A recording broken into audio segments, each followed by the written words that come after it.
السلام علیکم۔ بسم اللہ الرحمن الرحیم۔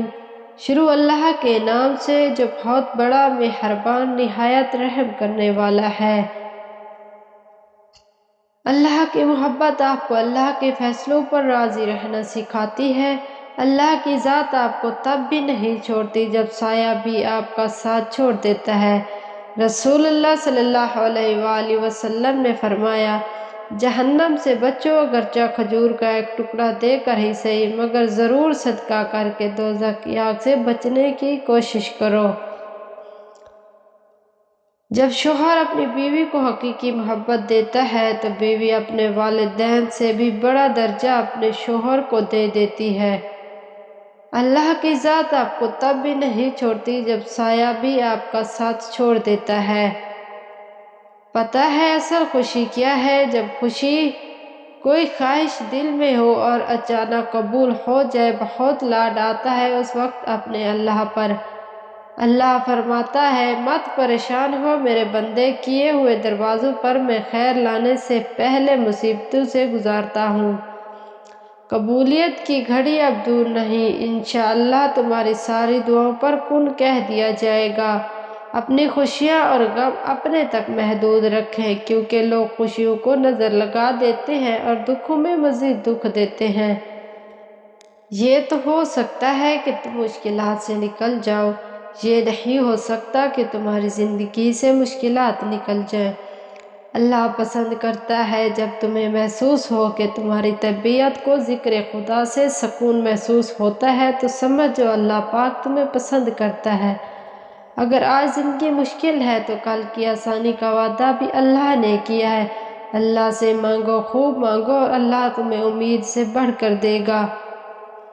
غریب لڑکیوں سے جہیز کے بغیر نکاح کرو، یہ غریب لڑکیاں، یہ مزدور باپ کی شہزادیاں تمہارے گھروں کو جنت بنا دیں گی۔ سچائی کا راستہ دراصل دل کا راستہ ہے، دماغ کا نہیں۔ اپنے دل کو اولین مرشد بناؤ، عقل کو نہیں۔ اپنے نفس کا سامنا اور مقابلہ کرنے کے لیے دل کی مدد لو، کیونکہ تمہاری روح پر ہی خدا کی معرفت کا نزول ہوتا ہے۔ فرض کریں اگر آپ کو اپنی محبت جنت میں مل جائے اور آپ کا نکاح حضرت محمد صلی اللہ علیہ وآلہ وسلم پڑھیں تو واللہ کیا منظر ہوگا۔ نبی کریم صلی اللہ علیہ وآلہ وسلم نے فرمایا، تم میں سے بہتر عورت وہ ہے جسے دیکھ کر اس کا شوہر خوش ہو اور اسے سکون ملے۔ حضرت محمد صلی اللہ علیہ وآلہ وسلم نے فرمایا، میری بیٹی میرے جگر کا ٹکڑا ہے۔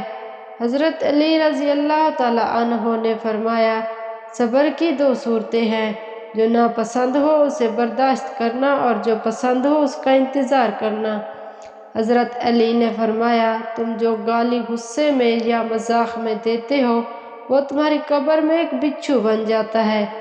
ہر مشکل اپنے ساتھ اندھیروں میں آسانیاں لاتی ہے، غم کی گھڑی بھی آخر گزر ہی جاتی ہے۔ کوئی مصیبت آئے تم پر تب بھی تم زبان سے وہی کہو جس سے اللہ راضی ہو۔ جب تم اس کی رضا میں راضی ہوتے ہو تمہاری رضا اس کے لیے رضا بن جاتی ہے۔ ہاتھ اٹھاؤ دعا کے لیے تو توکل رکھو، اس کا کن جب ہوتا ہے تو ہر کہانی بدل جاتی ہے۔ پتہ ہے اللہ کو منانا بہت آسان ہے، ایک سجدہ اور چند آنسو اور بس وہ دو جہانوں کا بادشاہ راضی ہو جاتا ہے۔ اللہ انسان کو آزماتا ضرور ہے مگر آزمائش میں کبھی تنہا نہیں چھوڑتا۔ ایک مخلص عورت نہ تو مرد کی امیری سے متاثر ہوتی ہے اور نہ ہی غریبی سے، وہ تو اس بات سے متاثر ہوتی ہے کہ مرد اسے کتنی عزت دیتا ہے۔ اسلام ہمیں پسند کی شادی کی اجازت دیتا ہے، لیکن اسلام بہا کر اپنے والدین کی عزت کا جنازہ نکال کر شادی کرنے کی اجازت بالکل نہیں دیتا۔ رات کے آخری پہر میں اٹھ کر رب کو راضی کرنا ہی عشق ہے۔ مطلب کی کشتی پر سوار لوگ بہت جلد مخلص لوگوں سے بچھڑ جاتے ہیں۔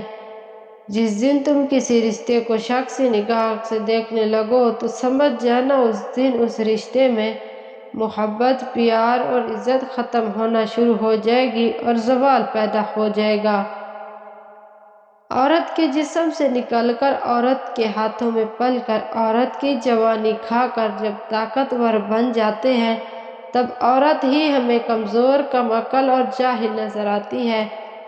ہمیشہ مخلص رہیں، آپ کی موجودگی وقتی ہو سکتی ہے مگر کردار اور رویت دائمی اثرات چھوڑ جاتے ہیں۔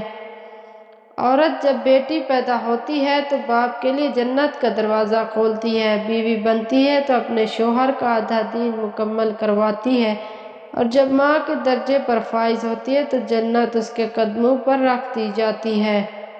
دنیا نصیب سے ملتی ہے اور آخرت محنت سے، لیکن لوگ محنت دنیا کے لیے اور آخرت کو نصیب پر چھوڑ دیتے ہیں۔ نکاح کے فائدے۔ نکاح انبیاء کی سنت ہے، نکاح میں برکت ہے، نکاح دو خاندانوں کو جوڑتا ہے۔ کوئی بھی اپنا محبوب کسی کو نہیں دیتا، لیکن قربان جاؤ میرے رب نے اپنا پیارا محبوب ہم گنہگاروں کو عطا فرمایا۔ جو نصیب میں لکھا ہوتا ہے وہ ضرور ملتا ہے، کب، کہاں اور کیسے یہ صرف میرا اللہ جانتا ہے۔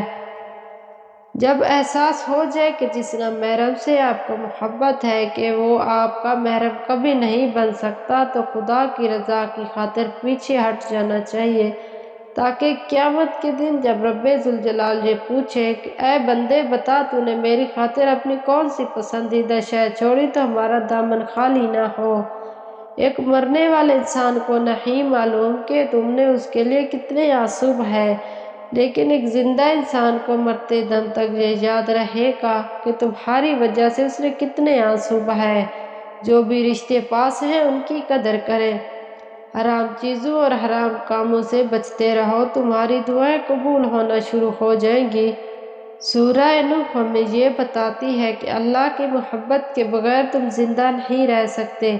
اللہ کا حکم سنو، اللہ سے ہدایت مانگو، اگر تم اللہ کی نافرمانی کرو گے تو اس کا عذاب سخت ہوگا۔